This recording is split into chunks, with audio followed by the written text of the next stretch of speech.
Hello there, I'm Pat McLagan, consultant to organizations around the world on issues related to managing and working in today's changing world of work. In this short video, I'd like to tell you a little bit about a book that Christo, Nell, and I wrote about 15 years ago called The Age of Participation: New Governance for the Workplace and the World. 15 years ago, you might say, well, it's only becoming really relevant today.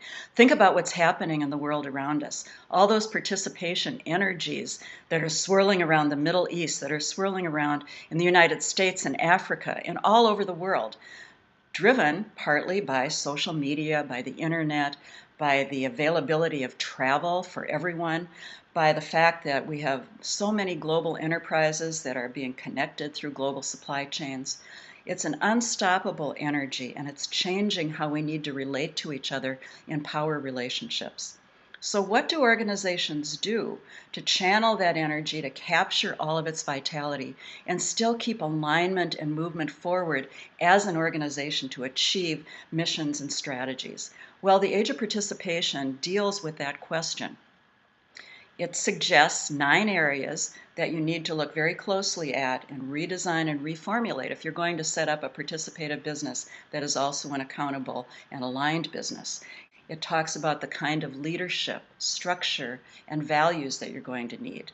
It exposes the types of management processes, information systems, and relationship patterns that you need to be supporting.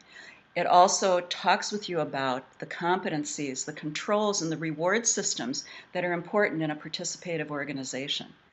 We realize, though, that this is not an easy shift to make. It's a massive transformation for an organization, but it's certainly one that's possible. And we know it from experience in organizations around the world, including with South African organizations that were making massive changes during the 80s, 90s, and on into this millennium. So in the book, we also focus several chapters on managing the transition, managing the transformation, and you'll get a lot of very practical tips about how to do that. I'm very excited to reintroduce the Age of Participation: New Governance for the Workplace and the World to today's world of work. It's more relevant today than ever. It has practical tips, and it will help you make the transition to the type of organization that you'll not only be proud of, but that will also excel as we face into a future that's going to continue to be rapidly and complexly changing. I invite you to pick up a copy through Amazon or Barnes & Noble today, and also to join my mailing list by clicking on Contact Us, so you can keep apprised of some of the thoughts that are circulating around the community.